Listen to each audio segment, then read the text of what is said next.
Hallelujah. Hallelujah. We welcome you back to this program with the greetings that Jesus Christ is coming back for all of us. ప్రభువైన యేసుక్రీస్తు వారు మన అందరి కొరకు తిరిగి ఆయన రాబోతున్నాడు అనేటటువంటి శుభవార్తతో మిమ్మల్ని ఆహ్వానిస్తున్నాం ఈ ప్రోగ్రాంకి. And because Jesus also advised all of us to be watchful in prayer. ప్రభువైన యేసుక్రీస్తు వారు మనకందరికీ కూడా ఆయన బోధించినది ఏమనగా మీరు మెలకువగా ఉండి ప్రార్థన చేయండి. And be alert for you know not when he will come. He will come as a thief in the night. ఆయన మధ్యరాత్రి వేళ దొంగ వచ్చినట్లుగా ఆయన వస్తాడేమో అని మెలకువగా ఉండండి అని ప్రభు బోధిస్తున్నాడు. So my friend, if at all God has any special message for you today and to the church of this 20th century, it is about praying.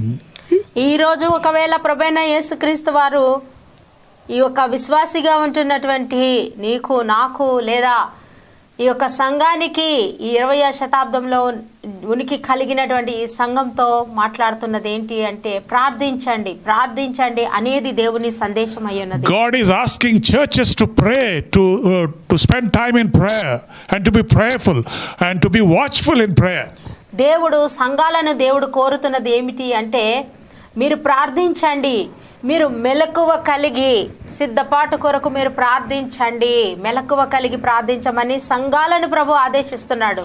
There are multiple problems this world is facing and only prayer can change things. ఈ యొక్క ప్రపంచం ఎదుర్కొంటున్నటువంటి సమస్యలు సవాళ్లు ఎన్నో ఉంటున్నాయి, కానీ ప్రార్థన మాత్రమే ఈ పరిస్థితులను మార్చగలదు. There are many problems in the church and only prayer can change things. ఈ యొక్క సంఘములో కూడా ప్రతి చోట కూడా సంఘం అనే దాంట్లో కూడా ఎన్నో సమస్యలు ఉంటూ ఉన్నవి, కానీ ప్రార్థన అనేది ఆ సంఘంలో వచ్చేటటువంటి పరిస్థితులు కూడా మార్చగలదు. The church of today badly needs revival, and for revival to come we need a lot of prayer. People who will cry in the presence of God, people who will weep in the presence of God, and people who will have a burden for prayer. God is looking for prayer people, prayerful people. ఈ రోజు క్రైస్తవులు అనబడిన వారికి ఏదైనా ఒకటి కావలసి ఉంది అంటే అది ఉజ్జీవము కావలసి ఉన్నది. ఆ ఉజ్జీవము రావాలి అంటే దేవుని ప్రజలైనటువంటి వారు దేవుని సన్నిధిలో కన్నీరు కార్చాలి, గోజాడాలి, మొర్ర పెట్టాలి. ఈ యొక్క ఉజ్జీవము రావాలని కావాలని ఎడతెగక ప్రార్థించేవారై ఉండాలి. We have today houses, lands, money, cars and just everything possible to make our life comfortable, but there is no prayer. ఈరోజు మన యొక్క దేవుని సంఘాలలో వ్యక్తుల మధ్య కానీ దేవుని బిడ్డలు అనబడిన వారి మధ్య కానీ ఉన్నది ఏంటంటే ఇళ్ళున్నాయి, స్థలాలున్నాయి, పొలాలున్నాయి, ధనముంది, సుఖముంది, అన్నీ ఉన్నాయి, కానీ ప్రార్థన లేదు, ప్రార్థన కనబడటం లేదు. The church is prayerless today. The average believer is prayerless today. The pastors are prayerless today. The servants of God prayerless today. ఈరోజు ఒక సగటు విశ్వాసి కానీ, ఈరోజు ఒక సంఘ సభ్యులు కానీ, ఈరోజు ఒక పాదిరి గారులు కానీ, ఈరోజు ఒక దైవ సేవకులు కానీ వారికి కొరత పడింది ఏంటి అంటే లోటైందంటూ ఒకటి ఉందంటే అది ప్రార్థన లేని వారుగా జీవిస్తున్నారు ఈ దినాల్లో క్రైస్తవులు, విశ్వాసులు, సేవకులు. We have all the things in this world. We have all the blessings we are enjoying today. But there is no prayer. There is no prayer in the church. There is no prayer in the family. There is no prayer in the average believer's life. ఈరోజు సమస్తమును కూడా కలిగి ఉంటున్నారు. దేవుని ప్రజ అనేటువంటి వారు సమస్తము కలిగి ఉన్నారు, కానీ వారి జీవితంలో కొరత ఉన్నది. ఆ ఒకానొక కొరత అంటే ఏంటి అంటే ప్రార్థన లేమి అనేటటువంటి కొరత, ప్రార్థన లేని వారుగా వారు ఉంటున్నారు. You know, there are people who ask for prayers for blessings upon them. There are people who ask for hearing prayers, people who ask for prayers for many other materialistic things. ఈరోజు ప్రార్థన కోరేటటువంటి వారు ఏ రీతిగా ఉన్నారు అంటే ఆశీర్వాదాల కొరకు ప్రార్థన చేయమంటున్నారు. అది కావాలి, ఇది కావాలి, ఈ లోకంలో నేను అంత బాగుండాలి, ఇంత బాగుండాలి, అంత చదవాలి, అంత ఉద్యోగం చేయాలి, ఇంత సంపాదించాలి, ఇల్లు కట్టాలి, పొలం కొనాలి, స్థలం కొనాలి, వ్యాపారం చేయాలి, అనే విషయాల కొరకు ప్రార్థించమనే వారు ఉన్నారు. But the missing element today in the church is prayer. In the altar of the family, the prayer is missing. కానీ ఒక కుటుంబం యొక్క బలిపీఠం మీద ప్రార్థన అనేటటువంటి అంశము లేకుండా పోయింది. సంఘాలలో ప్రార్థన అనేటటువంటిది లేకుండా అవుతుంది. ఒక సగటు విశ్వాసి జీవితంలో దేవుని బిడ్డ అని చెప్పుకుంటున్నటువంటి వారి జీవితాలలో ప్రార్థన అనేటటువంటిది అంతరించిపోతా ఉంది. You know, basic difference between the modern church and the first century church is the first century church people are prayerful people. ఈ యొక్క ఆధునిక శతాబ్దంలో ఉన్నటువంటి సంఘానికి, ఆదిమ సంఘానికి మధ్య ఉన్నటువంటి ఒక తేడా చెప్పమంటే, రెండు సంఘాల మధ్య కూడా తేడా ఏంటి అంటే, ఆదిమ సంఘము వారు నిరంతరము ప్రార్థించేటటువంటి వారు, ఈ యొక్క అంత్యకాలంలో ఉన్నటువంటి ఈ సంఘము వారు ప్రార్థన లేనటువంటి వారు ఉన్నారు. Prayer gave birth to the early church. ప్రార్థన అనేది ఆదిమ సంఘానికి జన్మనిచ్చింది. Prayer by 120 disciples in the upper room brought the Holy Spirit revival. ఆ మేడ మీద గదిలో 120 మంది శిష్యులు కూడుకొని వారు ప్రార్థించుచుండుట చేత ఈ భూమి మీద సంఘం అనేది ఉద్భవించింది. And the Holy Spirit descended down because of their prayer in one accord with unity. వారి మీదకి పరిశుద్ధాత్మ ఎందుచేత కుమ్మరించబడింది అంటే, వారు ఏక మనస్కులై ఐకమత్యముతో వారు ప్రార్థించుచుండుట చేత వారి మీదకి పరిశుద్ధాత్మ కుమ్మరించబడింది. And the best verse in the Acts of Apostles was, and they continued steadfastly in the apostles' doctrine, fellowship, in breaking of bread, and in prayers. ఈ యొక్క అపోస్తల కార్యముల గ్రంథంలో చూసినట్లయితే అతి శ్రేష్టమైనటువంటి ఆ వాక్య భాగం ఏంటంటే, వారు ఎడతెగక ఏకమనస్కులై ఇంటింట మానక కూడుకొనుచు ప్రార్థనలోను సహవాసంలోను రొట్టె విరుచుటయోను వారు ఎడతెగక ఉన్నారు అనేటటువంటి మాట చాలా శ్రేష్టమైనది. A spirit of mighty prayer and intercession engulfed them, took charge of their lives. వారి జీవితాలను కమ్ముకున్నది ఏంటి అంటే, ఒక గొప్ప విజ్ఞాపన కలిగినటువంటి ప్రార్థన శక్తి వారిని కమ్ముకుంది. ఒక గొప్ప ఉజ్జీవము కలిగినటువంటి ఆత్మ చేత వారు వెలిగించబడిన వారై ఐక్యమత్యముతోను ప్రార్థన ఆత్మ చేతను వారు కొమ్ముకొనబడి ఉన్నారు ఆ దినాల్లో. And because of their prayerful life, they had a reverential fear of God in their lives. వారు అటువంటి ప్రార్థన జీవితం కలిగి ఉండడం చేత వారి జీవితాలలో కూడా వారు నిజమైనటువంటి ఒక దైవ భక్తిని కూడా వారి జీవితాల్లో కలిగి ఉన్నారు. Fear came upon every soul and many wonders and signs were done by the apostles. ఆ యొక్క ప్రార్థన ఆత్మ వలన వారి అందరి మీదకి వారి మీదకి భయము, దైవిక భయం అనేది వారికి కలిగింది. అపోస్తలుల చేతను విశ్వాసుల చేతను ఎన్నో గొప్పగా అద్భుతములు, ఆశ్చర్యకారములు, సూచక్రియలు, మహత్కారములు కూడా జరిగిన ప్రార్థన వలన. And all that believed were together and had all things common. They sold their possessions, goods, and parted them to all men as every man had need. Because of prayer, they could do all these things. వారు ఏక మనస్కులై ఉండడమే కాదు కానీ వారు తమకు కలిగి ఉన్నటువంటి స్థిరాస్తులను అమ్మివేసి వారందరూ కూడా వారి ఆస్తులను కూడా ఒక దగ్గర పెట్టి వారందరూ ఒక చోటకి కూడి వారు ఏక మనస్కులై ప్రార్థన చేసి ఉండుట చేత వారిలో ఎవరికి కూడా ఏమి కూడా తక్కువ కాలేదు. My dear friends, prayer will bring a radical change in your life. నా యొక్క ప్రియమైన స్నేహితులారా, ప్రార్థన అనేది నీ జీవితంలో ఒక గొప్ప మార్పు, పెను మార్పులు కలగజేస్తుంది, నిన్ను మారుస్తుంది. It will remove the lust for the things of this world, lust for materialism, lust for money, wealth, fame, prosperity. It will remove all those desires and it will ignite a love for the Lord Jesus Christ more than all the things of this world. నీ జీవితంలో ప్రార్థన అనేటటువంటి వెలుగు నీవు కలిగి ఉన్నట్లయితే అది నీ జీవితాన్ని ఎలాగ వెలిగిస్తుంది అంటే, ఈ లోక భోగాల కోసం, ఈ లోక భాగ్యాల కోసం, లేదా ఈ లోకంలో ఉన్నటువంటి అనేక ఆకర్షణల కోసం నీ శరీరంలో ఉండేటటువంటి ఆ తహతహ అనేదాన్ని పరిశుద్ధాత్మ వలన, ప్రార్థన వలన మాత్రమే నువ్వు చంపివేయగలవు. నీవు దేవుని కొరకైన విషయాల గురించి కానీ, ప్రార్థన గురించి కానీ, దైవిక సంబంధమైన విషయాలలో నువ్వు నిరాటంకంగా సాగేలాగా నిన్ను చేస్తుంది. లోక ఆకర్షణలు నీలో చచ్చేలాగా చేస్తుంది ప్రార్థన అనేటటువంటి ఒక ఆయుధం మాత్రమే. You know, Peter and John, in chapter 3 of Acts of the Apostles, it says they were going to the temple at the hour of prayer, at the 9th hour. Every day they would go for prayer in the temple. అపోస్తల కార్యములు 3వ అధ్యాయంలో పేతురు, యోహాను భక్తులు ఇద్దరు కలిపి వారు అనుదినము తప్పక దేవాలయానికి ప్రార్థనకు అదే సమయంలో ఆ రీతిగా వారు 3 గంటల కాలంలో పగలు వారు వెళుతూ వస్తూ ఉన్నారు. కానీ అది వారు తప్పక చేస్తూనే ఉన్నారు.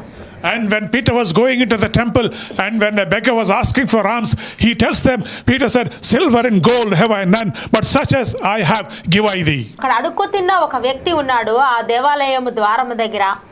ఆ వ్యక్తి వారిని చూచి వీరి వద్ద నాకేమైనా దొరుకునేమో అని వారి వైపు ఆ వ్యక్తి దృష్టి పెట్టి ఉంచాడు. And he says, silver and gold have I none, but what have I give I thee? What does Peter have and John have? In the name of Jesus, rise up and walk. The power to say that comes from prayer. ఆ యొక్క బిచ్చగాన్ని చూచినప్పుడు పేతురు గారు గంభీరంగా ఒక మాట పలికి ఉన్నాడు. అది ఏమిటి అంటే, వెండి బంగారములు నా యొద్ద లేవు గాని నాకు కలిగినదే నేను నీకు ఇచ్చుచున్నాను. నజరేయుడైన యేసుక్రీస్తు నామమున నీవు లేచి నడువుమని చెప్పినప్పుడు ఆ వ్యక్తి లేచి నడిచి గంతులు వేయసాగిను, బిగ్గరగా కేకలు వేయసాగాడట. So he says, I don't have money, but what I have I will give you. What does Peter and John have? They have the power to say in the name of Jesus, rise up and walk. And this was given by prayer to them. ఆ దినాన వారి దగ్గర ఉన్నదేంటి? వారి దగ్గర వెండి బంగారాలు కాదు. వారు చెప్తున్నారు, మా దగ్గర ఉన్నదే మేము ఇచ్చుచున్నాము. వారి దగ్గర ఉన్నది ప్రభు అయిన యేసుక్రీస్తు, ఆయన యొక్క అద్భుత శక్తి, పరిశుద్ధాత్మ శక్తి. ఆ శక్తిని బట్టి ఆ యొక్క కుంటివానికి వారు అద్భుతమైనటువంటి స్వస్థత కలిగి గంతులు వేసి నడిచేలాగా చేసింది. అదే వారు కలిగి ఉన్నారు. అటువంటి శక్తి కలిగి ఉండి ఆ శక్తిని వారు ఇవ్వగలిగి ఉన్నారు. But today it is the opposite thing that is happening in the church. ఈ రోజు సంఘాలలో దానికి వ్యతిరేకమైన ఒక పరిస్థితి. Today all of us are saying, silver and gold we have, but we cannot come and pray. ఈ రోజు విశ్వాసులైనటువంటి వారు అనేక మంది కూడా చూసినట్లయితే సంఘాలలోని ప్రజలు, దేవుని ప్రజలు అనబడిన వారు చెప్పుచున్న ఒక మాట ఏంటి అంటే, నా వద్ద వెండి బంగారము ఉంది కానీ నా దగ్గర ప్రార్థించే శక్తి లేదు అని చెప్తున్నారు. ఇది I cannot come and pray. I have no time for prayer. But if you want some contribution, donation for God's work, I will give you. నా వెండి నాది, నా బంగారు నాది, నా సంపాదన నాది, నా వ్యాపారం నాది. కావాలంటే నీకు కొంత నేను ఏదో కానుక ధర్మం చేస్తాను, కానీ నన్ను వచ్చి ప్రార్థన చేయమని నీవు అడగకూడదు అని అంటున్నారు విశ్వాసులు, దేవుని బిడ్డలైన వారు. But here the church members are saying, here in the first century, when they had prayed, the place was shaken. అయితే ఈ మొదటి శతాబ్దపు కాలంలో ఆ యొక్క ఆదిమ విశ్వాసులు అంటున్నారు కదా, వారు నా దగ్గర ఉన్నది నేను ఇస్తాను అని ధైర్యముగా చెప్తున్నారు. అంతేకాదు వారు ప్రార్థించినప్పుడు వారి కూడి ఉన్న చోట కంపించెను. And be watchful. ఈ దినాల ప్రభు నీకు ఇస్తున్నటువంటి ఒక సందేశం అంటూ ఏదైనా ఉంటే అది నీవు ప్రార్థన మానకుండా నువ్వు ప్రార్థించు, నువ్వు ఎడతెగక ప్రార్థించు, నువ్వు విసుగక ప్రార్థించు, నువ్వు పట్టుదలగా ప్రార్థించు, నీవు తీవ్రమైన నమ్మికతో నువ్వు ప్రార్థించమని దేవుడు నీతో ఒక సందేశాన్ని పంపుతున్నాడు. So these members of the early church, the believers and the women and men and everyone, they would come every day to the church, to the temple to pray for hours together. కాబట్టి ఆ దినాలలో ఆ సంఘాలలో మనం చూచినప్పుడు వాక్య భాగములో ఆ దినమున వారు ఏకమనస్కులై మానక ఇంటింట మందిరములో ఇంటింట మానక కూడుకొనుచు ఐకమత్యముగా స్త్రీలు కానీ పురుషులు కానీ పిల్లలు కానీ ప్రతి ఒక్కరు కూడా వారు కూడి ఐకమత్యముగా ప్రార్థించుచూ ఉన్నారు. They believed in the power of prayer, and that's why they were meeting every day for prayer. వారు ప్రార్థన అనేటటువంటి శక్తిలో వారు నిజముగా నమ్మిక ఉంచారు గనకనే వారు ప్రార్థన కొరకు ప్రతి దినము మానక కూడుకొని ఉన్నారు. So much they prayed, and that's why even one of them would go to the marketplace and preach. 2,000 people would be saved, 3,000 people would be saved, 5,000 will be added to the church.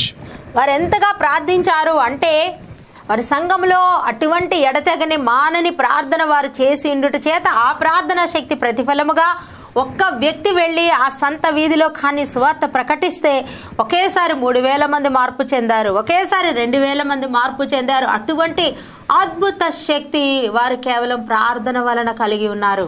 My friend, a nation's culture can change, a nation's politics will change, a nation's circumstances, conditions will change. What does not change in a changing world is the power of prayer, the power of a praying church that will never change. నా ప్రియమైనటువంటి విశ్వాసులారా, నేను చెప్పేది ఏంటి అంటే, ఒక దేశంలో నీవు ఒక రాజకీయ పరిస్థితులను నువ్వు మార్చగలవు, నీవు ఒక ఆర్థిక పరిస్థితులను నువ్వు మార్చగలవు. ఈ యొక్క దేశంలో కానీ ఏ దేశంలో కానీ ఒక సామాజిక స్థితిగతులను మార్చివేయగలవు. ఎటువంటి స్థితినైనా నువ్వు ఎదుర్కోగలవు, మార్చివేయగలవు. కానీ ప్రార్థన అనేది నీ జీవితంలో ఉన్నప్పుడు ఆ ప్రార్థనను మాత్రం ఏది మార్చలేదు. కానీ ఆ ప్రార్థనా శక్తిని గనక నీవు నమ్మిక ఉంచి నువ్వు గట్టిగా పట్టుకోగలిగినట్లయితే, దాన్ని నువ్వు ఎడతెగక నువ్వు అనుసరించగలిగినట్లయితే, నువ్వు నీ దేశంలో కలుగుచున్నటువంటి అనేక పరిస్థితులను, సామాజిక, రాజకీయ, ఆర్థిక స్థితిగతులను నీవు మార్చగలవు. Some of you are taking shelter under a fake impression saying that in this modern days this is not possible. In this busy world, a world which is busy, a world which is running after so many things, time for this, no time for that. So it is not possible today. Those days it was possible. కొంతమంది ఒక కుటిల ఆలోచన చెప్పుకుంటూ వాళ్ళకి వాళ్ళే మోసం చేసుకుంటూ ఆ మోసంలో బ్రతికేస్తున్నారు. ఎలా అంటే వాళ్ళు చెప్పేటటువంటి కుంటి సాకులు ఏంటి అంటే, ఆ దినాలలో సాధ్యమైందండి. ఆదిమ సంఘంలో అంటే వారికి ఎటువంటి పనులు లేవు, కానీ వారు ప్రార్థన చేయగలిగారు. కానీ మేమైతే ఈరోజు మాకు ఎటువంటి పనులు ఉన్నాయండి, మాకు ఎంత వ్యాపారం ఉందండి, విద్యలు ఉన్నాయండి, ఉద్యోగం ఉన్నాయండి, మాకు సంపాదన ఉందండి, మాకు ఎన్నో పనులు ఉన్నాయండి, మాకు నిరంతరము తీరిక లేనటువంటి గొప్ప పనిపాట్లు కలిగి ఉన్నటువంటి మేము ఎలా ప్రార్థించగలమండి? ఇటువంటి కుంటి సాకులు చెప్పుకుంటూ ఆ నీడలో బతికేస్తున్నారు అనేక మంది. But no, my friend, God will never excuse this excuse of people. అయితే దేవుడు ప్రజలు ఇటువంటి కుంటి సాకులు చెప్తే ఈ కుంటి సాకుల్ని దేవుడు క్షమించేవాడు మాత్రము కాదండి. In a changing world, it says, the word of God says that Jesus never changes. Even so, the church of Jesus Christ can never change with the changing world. The values may change, the culture may change, but the spiritual values and the prayerful values can never change. ఒకవేళ ఈ లోకంలో నీవు అంటున్నట్టు ఒకవేళ రాజకీయ స్థితిగతులు కానీ మరి ఇంకొక నీ సంస్కృతి మారవచ్చు, సంప్రదాయం మారిపోవచ్చు, పరిస్థితులు మారిపోవచ్చు. కానీ ఒకవేళ అన్నీ మారినప్పటికీ కూడా ప్రభు అయిన యేసుక్రీస్తు నిన్న నేడు రేపు నిరంతరమైన ఏకరీతిగా ఉన్నవాడు. ఆయన మారనివాడు, మార్పు లేనివాడు. కనుక నీ జీవితంలో నీవు ఆయన పట్ల నీవు అనుసరించవలసినటువంటి విధి విధానాలలో ఏ మార్పు లేదు. కనుక ఆయన ఈ ఒక ఉద్దేశాన్ని ఆయన ఒప్పుకోడు. So the church of Jesus Christ is given this responsibility to pray unceasingly, to pray with unity, to pray steadfastly. కాబట్టి దేవుడు తన సంఘానికి, తన వధువుకి, తన పిల్లలైనటువంటి వారికి ఆయన ఆదేశిస్తున్నది ఏమి అనగా, ఆయన ఎడతెగక ప్రార్థించు, విసుగక ప్రార్థించు, నిత్యము ప్రార్థించు, కనిపెట్టి ప్రార్థించు అనేటటువంటి ఆదేశాన్ని ఆయన తన సంఘానికి ఇస్తున్నాడు. And the church of Jesus Christ is the only hope. A praying church is the only hope to a hopeless world, and we have to pay the price for it. దేవుని యొక్క ప్రియమైన పిల్లలుగా ఉన్నటువంటి మనము, దేవుని బిడ్డలుగా, దేవుని సంఘముగా పిలువబడుతున్నటువంటి మనము మాత్రమే ఈ ప్రపంచాన్ని మార్చగలము. ఏ నిరీక్షణ లేక నరకానికి పరుగులెత్తుతున్నటువంటి ఈ ప్రపంచానికి నిరీక్షణ ఇవ్వగలిగేది మనమే. మన ప్రార్థన జీవితమే, మన సంఘ ప్రార్థన, మన ప్రార్థనలు మాత్రమే నాశనానికి పరుగులెత్తుతూ ఉరకలెత్తుతున్న ప్రపంచాన్ని రక్షించేది. Leviticus 6:13 verse says, the fire shall ever be burning upon the altar and it shall never go out. లేవియ కాండము 6వ అధ్యాయం 13వ వచనంలోని దేవుడిస్తున్నటువంటి ఒక ఆజ్ఞ ఏంటి అంటే, ఆ యొక్క దేవుని సన్నిధిలో ఆ యొక్క దీపము నిత్యము వెలుగుచుండవలెను. ఆ దీపము, ఆ ధూమము, ఆ దీపము ఎన్నడూ కూడా ఆర్పివేయబడకూడదు. అది నిరంతరము వెలుగుతుండవలెను, రాత్రి పగలు. That is a commandment given by the Lord, that the fire of prayer can never be extinguished, should not be extinguished. It should be day and night, it should give light to people. ఆ యొక్క ప్రభు ఇచ్చినటువంటి ఆజ్ఞా నిర్గం, ఆ లేవి కాండంలో ఇచ్చిన ఆజ్ఞానుసారముగా చెప్పబడుతున్నది ఏంటి అంటే, నీవు ఆ దీపమును ఎన్నడూ కూడా ఆర్పివేయబడకూడదు. రాత్రిగా ఆ సన్నిధి మీద, ఆ ఒక బలిపీఠం మీద ఉన్నటువంటి దీపము నిత్యము వెలుగుచుండవలెను. నీవు రాత్రి కానీ పగలు కానీ వెలుగుచూనే ఉండవలెను, దాని ఒత్తులను సరిచేస్తూనే ఉండవలెను. అనగా నీవు ప్రార్థనా జీవితాన్ని నిర్లక్ష్య పెట్టకూడదు. అది ఏ సమయంలో కూడా ప్రార్థన అనేది నిరంతరము జరిగించమని దేవుడు ఆజ్ఞగా ప్రకటిస్తున్నాడు. So God's command is that the fire should never be quenched, because it should be burning day and night upon the altar. ఆ యొక్క బలిపీఠము మీద అగ్ని మండుచుండవలెను, ఆ అగ్ని ఆర్పివేయకూడదు. There should be people always who will be at the altar and praying with all fierceness. అక్కడ ప్రజలు ఏకమవ్వాలి. అక్కడ యాజకత్వం చేసేటటువంటి యాజకులుగా పిలువబడుతున్నటువంటి దేవుని యొక్క ప్రజలు, దేవుని యొక్క పిల్లలు ఆ యొక్క బలిపీఠము చుట్టూ చేరి ఆ దేవునికి మానక దహించుచున్న అగ్ని వలె ఆ ఒక ప్రార్థన ధూపాన్ని దేవునికి ఆ బలిపీఠాన్ని సరిచేయాలి, అగ్నిని మండించాలి, అంటే ప్రార్థించాలి. You know, God has put a burden in our hearts today to launch a prayer tower that will be praying all the 24 hours for a world that is being lost, for a lost mankind. మా హృదయాలలో దేవుడు పెట్టినటువంటి ఒక భారం ఏమిటి అనగా, నశించిపోతున్నటువంటి ఆత్మల కొరకు, ఎడతెగక నాశనమునకు పరిగెడుతున్నటువంటి ప్రపంచము కొరకు ప్రార్థించాలి, నిరంతరము ప్రార్థించాలి అనేటటువంటి ఒక భారాన్ని ప్రభు మా హృదయంలో పెట్టేన్నాడు.